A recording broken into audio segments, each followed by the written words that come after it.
6 goals at this time of year, at this time of day, in this part of the country, localized entirely within the Buffalo area.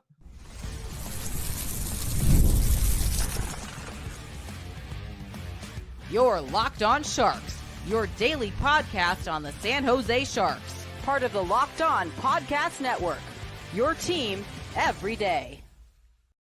Hello, welcome to Locked On Sharks, the premier hockey podcast covering your favorite team in the Bay Area. My name is JD Young, caretaker of the Reef, also the co-host of Locked On NHL. I want to thank you for making Locked On Sharks your first listen. Proudly part of the Locked On Network. We cover your team every day. If you want to be an everyday, all you have to do is just follow along wherever you get podcasts, or you can watch on YouTube as well. And today we're discussing a beat down in Buffalo, where for once it's the Sharks actually doing the beating down as the Sharks score 6 goals from your San Jose Sharks. And the children might be good. So we're going to dig into that, what this means, if this could be kind of the start of some end of the season momentum for the Sharks. Dig into the numbers behind this game. And Vitek Vancecek, somebody wants him, apparently. So we're going to dig into that as he was held out for trade-related reasons. So we have to start with, of course, the children are good. And this was one of those games where you feel like that light at the end of the tunnel just starting to get a little bit bigger and bigger, as it was Will Smith with a goal and an assist as he continues to blossom. William Eklund with one of the hardest working shifts that he gets rewarded for a goal. Also a goal and an assist, and probably should have had another assist, to be honest. And then Macklin Celebrini, who gets a goal in the third period, but probably could have had a hat trick in the first period. Like, you're getting contributions from your young players. And it doesn't even include like Shakir Mukhamadullin, who had 2 assists now, and has Shakir Mukhamadullin quietly 5 assists in his last 6 games for Mukhamadullin. You're getting contributions from your young players, and your defense is playing well. And yes, I know it's the Sabres, but you're the Sharks. You are the worst team in the NHL right now, and you just beat down on the second night of a back-to-back when you're on right now, game 6 of a 7-game road trip. You've toured through all of Canada. Like, you played in Toronto last night and had to go to a shootout. Go to Buffalo. Very, very sluggish game to start. But not only do you find a way to win, you put this game away. And how often can we say that about these San Jose Sharks, right? How often do they, instead of, right, it gets to 3-2, and then all of a sudden we would see it 3-3, and then they eventually lose, right? They get that next goal to make it 4-2, and then they get another goal to make it 5-2, and then Tyler Toffoli gets the empty netter to seal the deal. We haven't seen that from the Sharks, and we've talked about it is something. Winning is hard to learn, but tonight they took a step in putting away a team. And again, the Sabres are a bad team.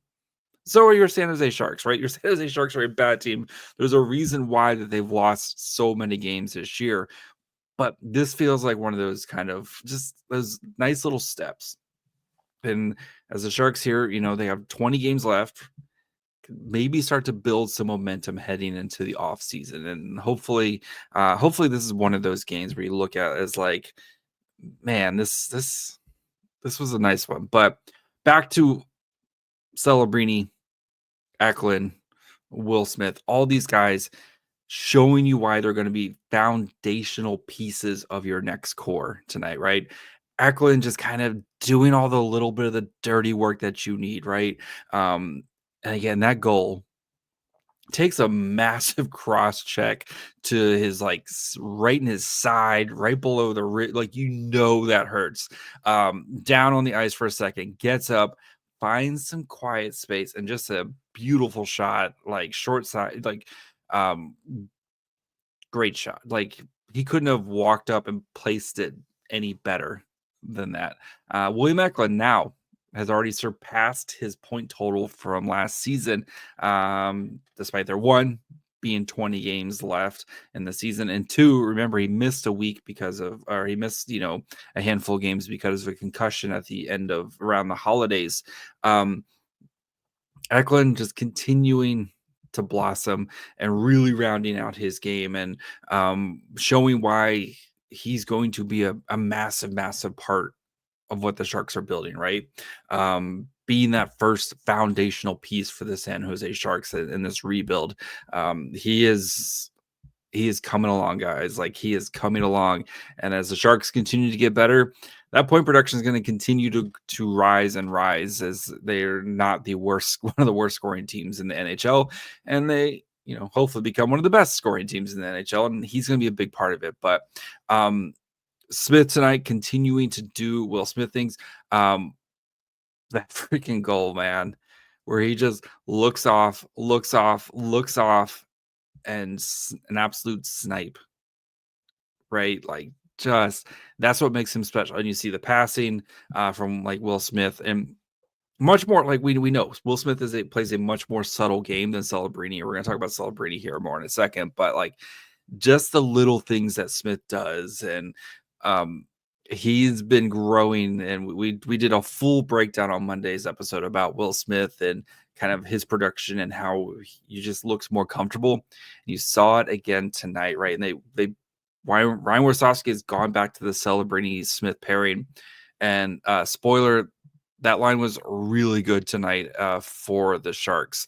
Like we normally talk about later on. But Zetterlund, Celebrini, and Smith, 10-16, 13-6 shot attempts, 5-1 actual shots, had a goal. Tonight, 6-4 scoring chances for this line. They were all over the ice, and Macklin Celebrini is a big reason why. Yes, like super frustrating first period because of just hits the post, dekes out Lukanen, UPL, sorry, dekes him out and just misses. Like, how many, like, Celebrini has scored that exact goal bajillion times in his life, right? Beats him as well, where it hits the crossbar, it goes bar and out instead of bar down.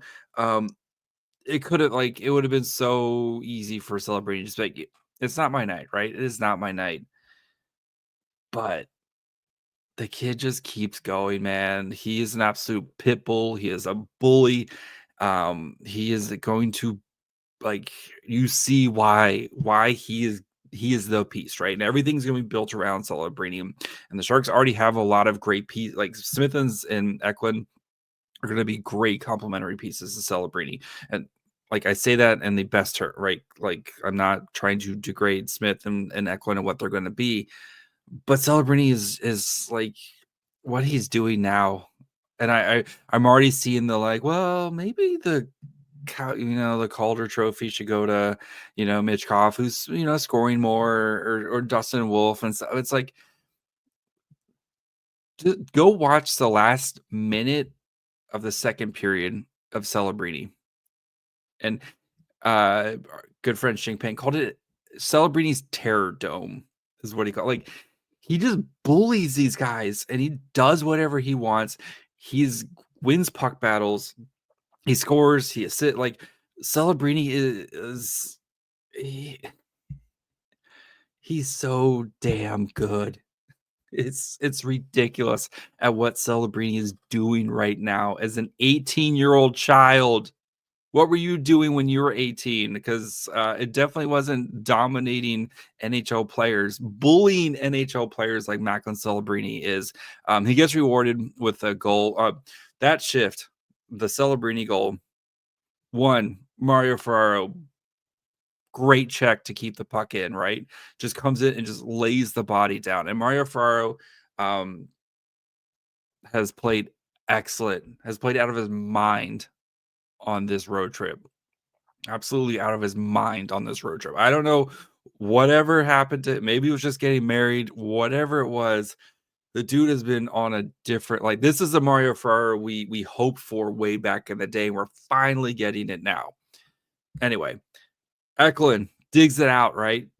Gets it over to Will Smith. Will Smith back to passes, and Mukamadulin just this nice little kind of flip over to Celebrini, and Celebrini scores. Like, that is just like, because right, it's Eklund, Smith, Celebrini, Mukamadulin, like all these young players just making beautiful hockey, and they score a goal that really puts it like an answer goal, right?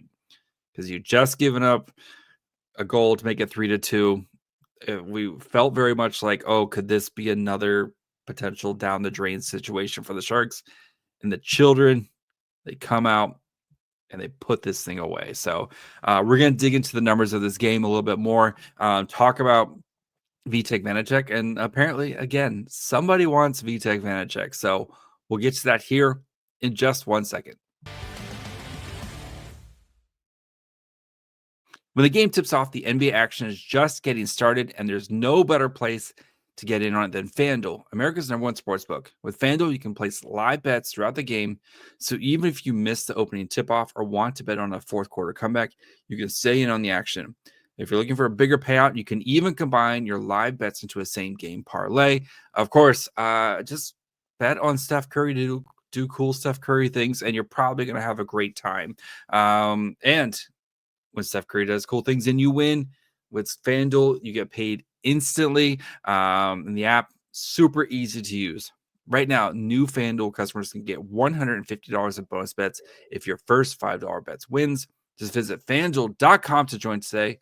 That's FanDuel.com for your shot at $150 in bonus bets. Make every moment more with FanDuel, the official sports betting partner of the NBA.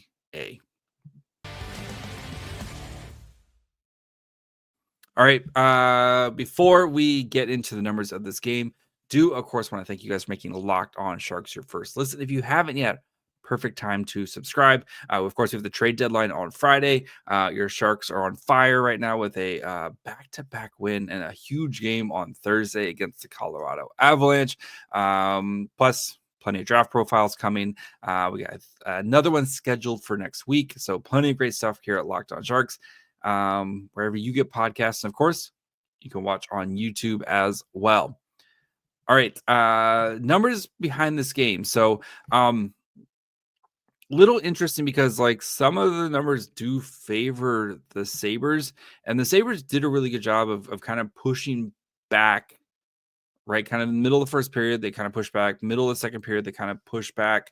But the Sharks, again, they got some bounces tonight, and that's what the Sharks needed. 48-12 of 5-on-5, 48-43 shot attempts in favor of the Sharks, 52.75 to 47.25% Corsi for. Actual shots on goal at 5-on-5 is 21-19 favor of San Jose, 23-19 scoring chances in favor of San Jose, 8-6 high danger chances for the Sabres, then 2.02 to 1.48 expected goals in favor of the Sabres.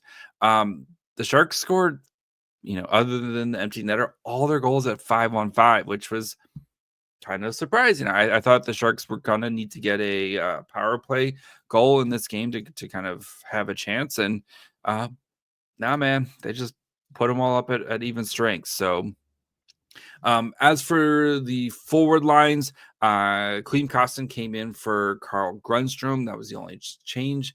And Georgiev, second night, he played both games in the back-to-back. We'll get to Georgiev here in just a second. But 5-on-5, so Zetterlund, Celebrini, Smith actually played the most at 5-on-5. 10-16, 13-6 shot attempts. Like I said, we kind of dug into that as well a lot earlier in the first segment. So Eklund, Wenberg, Toffoli, 940, 15-8 shot attempts, 5-3 actual shots, had 2 goals, 0.17 to 0.64 expected goals for, 5-4 scoring chances, and 2-2 high danger chances for them. They controlled the pace. Like those two lines right now are the Sharks' bread and butter, and they have been very good as of late. And big test on Thursday against that Colorado team, but it is good to see the Sharks, like these these two lines, which are so much of your future. We did get a Celebrini Eklund Smith line for a little bit at the end of the second period, and we don't have any stats on it, but oh mercy, it was something to behold. Nico Sturm, Luke Cunningham, Barkley Goodrow played next at 7-12, 7 to 11 shot attempts, 3 to 6 actual shots, 0.34 to 0.11 expected goals for, 3 to 4 scoring chances, 1 to 1 high danger chances. Nico Sturm had a nice goal from Sturm. That was a lot of Colin Graff will talk about that line here in a little bit. It's weird that line played only like they switched up the bottom six here a lot for Ryan Warsofsky, but we'll kind of just talk about everybody in the bottom six together. I think Colin Graff continuing to show why he's such an intriguing piece for the San Jose Sharks, right? The patience that he's been showing and his creativity, and like the patience, especially for a young player like that, where on that the Nico Sturm goal, right, where he just kind of fakes it a little bit, like he's going to shoot, and it gets by Owen Byram just to kind of bite for a little bit and put his stick out there, and then Colin Graff keeps it, gets the pass over there, kind of pinballs around, and then Nico Sturm, Johnny on the spot there to put that away. Like Colin Graff, like they asked for more offense. I think he was, especially the beginning of the season, his first kind of trip up, was very much worried about like, don't make a mistake. And they're starting to kind of pull some more offense out of him. And you see why he's such a good player and why he's going to be such a really nice piece for the Sharks because of his ability to generate offense, but then he's so good defensively, right? He's already getting PK stuff. You don't see him make a ton of mistakes. Like Colin Graff is having himself a really nice seat, kind of under the radar, but really putting together. I would not be surprised if we see a big jump from Colin Graff next year as his kind of first full seat, like full season in the NHL. I think next year you're going to see a big jump from him. So good to see from Graff. So as for the defensive pairs, so we had Vlasic Thompson. They led the way with Corsi at 52.94, 9 to 8 shot attempts. Wallman, Liljegren, and actually Ferraro, Mukhamadullin were both at like 47, 48% for those. The defense, man, has really played well this entire trip. You're seeing less and less of those kind of back, whatever changes Ryan Warsofsky did and made, and like defense has been playing much better, much more controlled. You're not seeing as many kind of fatal errors from them, and I think that's really made life easier for the goalies. Again, they've asked the goalies to do a lot, and Georgiev played really well tonight. But I think Mukhamadullin, Liljegren, and Ferraro, those three guys have actually, even like all the defensemen have played really well.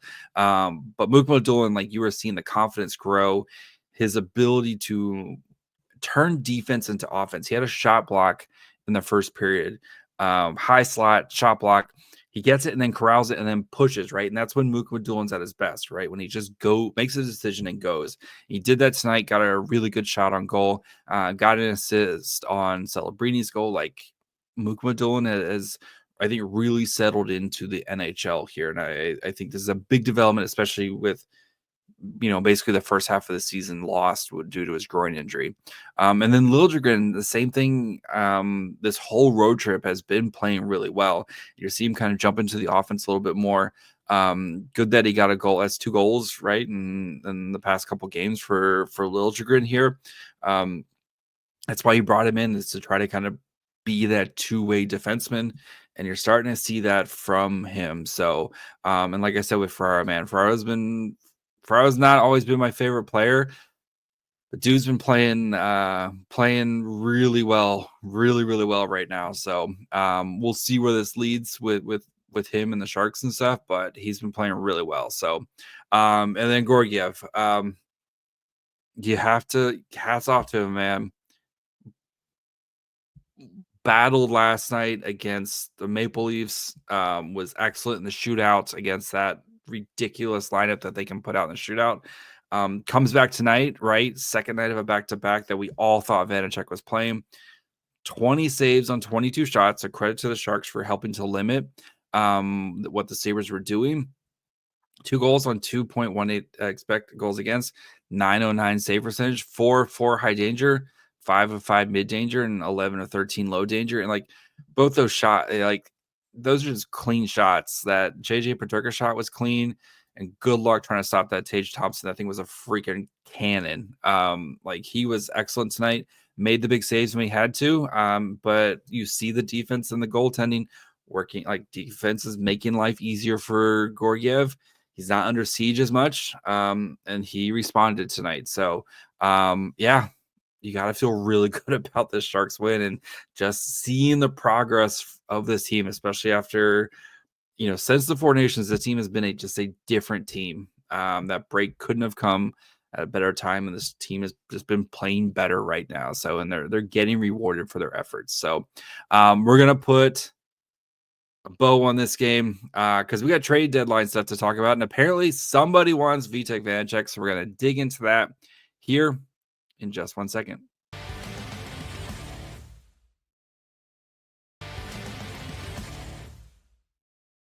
All right, before we talk about Vitek Vancecek, do of course want to thank you guys for making Locked On Sharks your first listen. When you're done with this podcast, go check out one of the other great shows here at the Locked On Network. Of course, you have Locked On Fantasy Hockey, you have Locked On NHL, you have everything in the Bay Area, right? Locked On Niners, Locked On Warriors, Locked On A's, Locked On Giants. All these shows you can find wherever you're listening to this podcast, or you can watch on YouTube as well. All right. Vitek Vancecek held out for trade precautionary reason. So he was the actual backup tonight. Like if Georgiev had gone down or gotten hurt, I don't think Georgiev would have gotten pulled. Like if it was like 7-0, I think they would have just kept Georgiev out there to eat it. Unfortunately, but Vitek Vancecek withheld from the game for trade protections, which is something we are starting to see more and more in the NHL. So, who wants Vitek Vancecek? And I think we all are thinking of the same team, right? You look at the Florida Panthers, who just traded away their backup goalie Spencer Knight to the Chicago Blackhawks, as they got Seth Jones, and yes, they have Sergei Bobrovsky, who's pretty good, right? He's going to be their guy, right? Ride or die. Like that's going, especially when it gets to the playoffs. Like he's their dude. But you look at the backup situation, you look at kind of all the guys they have right now. They have Chris Driedger, who's I think he's played well for Florida, but he's definitely had a interesting road, and maybe hasn't turned out to be the guy that I think a lot of us, myself included, thought he would be, right? You look at kind of back in 2021 when he first left the Panthers, and I advocated way back in the day on this podcast, like he should be a guy that the Sharks went after. He went to Seattle, struggled in Seattle, kind of spent the last couple seasons with the Kraken in their organization, in the AHL, played very well in the AHL, and then got back to the Panthers this season. So very still like a bit of an unknown because he just hasn't got much NHL time. Like he has played very well in the AHL, but a bit of an unknown, right? And especially with the Panthers, who are a team that is expected to go on a long run. And you probably want to have a better plan just in case, worst case scenario, Bobrovsky's out for a little. Like if he's out, like long term, like this team isn't going anywhere, right? But going to the playoffs, right? And especially if Florida kind of gets its position settled and wants to give him some rest. And you just want to make sure you have a competent goalie. So that's the team that makes the most sense.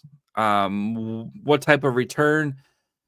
I don't know, bro. I'm assuming it's probably going to be like a 4th or 5th round pick. And especially the good thing is the Panthers have plenty of deadline cap space and LTR money because of one, Matthew Tkachuk being on LTIR until the end of the season, and his 10.5 or whatever he made, like his $9.5 million contract. Like they have plenty of money, so they can actually absorb Bobrovsky's contract without having to do anything. So the Panthers do have a couple 4th round picks, do have a couple 5th round picks, including the Sharks 5th round pick that they traded. I think that was part of the Anthony Duclair trade.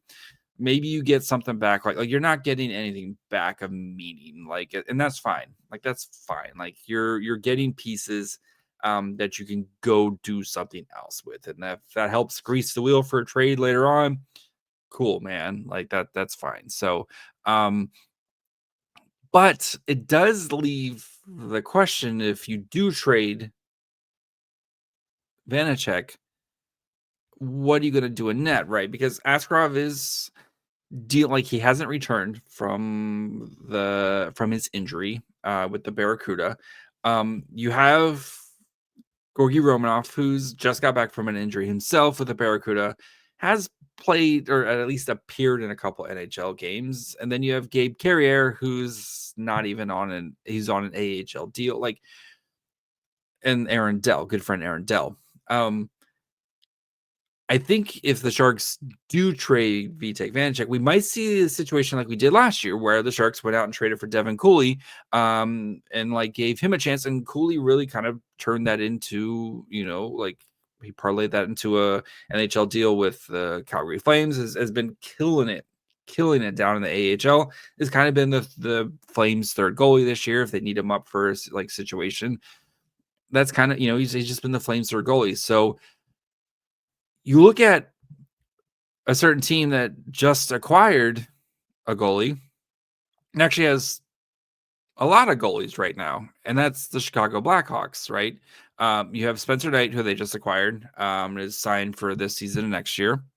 Peter Mrazek, who's been out there for trade, like as a potential trade person, has been kind of linked to, all the teams that are looking for goalies, et cetera, et cetera. He's signed this year and next year at $4.25 million. They have Brissois, who's been hurt all season, and the hope is he might come back. He's also signed this year and next year. He signed at 3.3. And then you have Arvis Soderblom, who signed this year at $962,500 and is also an RFA. So you could, if it was me, I'm trying to trade for Soderblom because one, his contract's done after this year, and then it gives you all the flexibility of doing whatever you want this offseason to go find a backup behind, or go find the second half of your tandem with Askarov, right? Or if Soderblom plays well, he's still an RFA and you control his rights. So he's been very good for like last year. It was terrible for the Blackhawks. Like anytime he was, because I watched way too many Blackhawks games last year. Go Team Tank. Last year he was terrible for the Blackhawks. Like in 32 games, he had a 392 goals against, an 880 save percentage. This year has been excellent for the Blackhawks. In 29 games played, 302 goals against, 906 save percentage. His goals saved above expected is, I think it's around like 5 or 6. Like he's had a great season behind a poop team. With the Blackhawks, who 5.7 goals saved above expected. There it is. The Blackhawks, right? You just got Spencer Knight, who's probably going to be your goalie of the future. You just paid Mrazek, unless you trade Mrazek. You have Brissois. Like they have a kind of a lot of goalies here, so they'd be the team I would try to pry the goalies from. So if you were to potentially trade Vitek Vancecek, maybe you get a 5th round pick, then you then turn around and give that 5th round pick to the Blackhawks to go get Soderblom. Just again, a guy who's cost controlled. You have his rights. Give him a shot here over the next 20 games, and maybe, and I assume the Sharks are going to continue to rotate their goalie tandem because we know Askarov, and yes, Askarov is the future and stuff, but the Sharks have made it really clear they want Askarov to succeed on the Barracuda, and go on a deep playoff run. Also, Askarov's not healthy right now. So you have to find something here. So that's what I would do. I would look to the Blackhawks, try to get a goalie like now that you feel you can give kind of a test run over these next 10 games and then see what happens, right? And if he walks, he walks. If not, maybe you trade him. But again, he's an RFA and maybe he's your third goalie, right? That doesn't, he'd have to pass through waivers and all that fun. I assume he'd have to pass through waivers. Maybe he's your third goalie. And then he's your Barracuda goalie next year with Romanoff. And then Gabe Carrier is your fifth, right? Like, because you still want that third goalie in the system who to play a bunch of games in the AHL. But if you have an injury, you feel confident that they can come in and they're not going to poop the bed, right? Like you don't want to. That's a big thing, is having that third goalie who gives you that flexibility if Askarov goes down or the second tandem, goalie X goes down. You can bring somebody up, they can play for a little bit, and you don't feel like it's just going to just derail your season or derail that chunk of games. So we'll see. We got plenty of time. Hopefully Mike Greer does something that'd be fun. Turning Vitek, if you can turn Vitek Vancecek into it is a little bit of a lottery ticket, but go find a goalie who's kind of just like Devin Cooley last year. Devin Cooley was super fun. Didn't work out for the Sharks, but he's had a great season in the AHL. Maybe you get a guy who's had a little bit more NHL experience and has had a great season. We'll see. We'll see what especially for Chicago. Again, they have 3 goalies signed next season. They're gonna have to make a move to try to clear things up. So we'll be back tomorrow. Maybe we'll get a trade. Who knows? We'll kind of keep our ears on the ground, make sure we have you covered here at Locked On Sharks for any of the big news. And of course, we'll have a preview of the Avs game on Thursday, reaction to that, and then trade deadline Friday afternoon. As soon as probably we'll figure it out. Just keep an eye out on the socials, figure out what happens then. So make sure you follow along wherever you get podcasts. And of course, you can watch on YouTube as well. Follow on Twitter, Facebook, and Instagram at Locked On Sharks. Follow me on Twitter and Blue Sky at My Fry Hole. Until tomorrow. Bye, friends.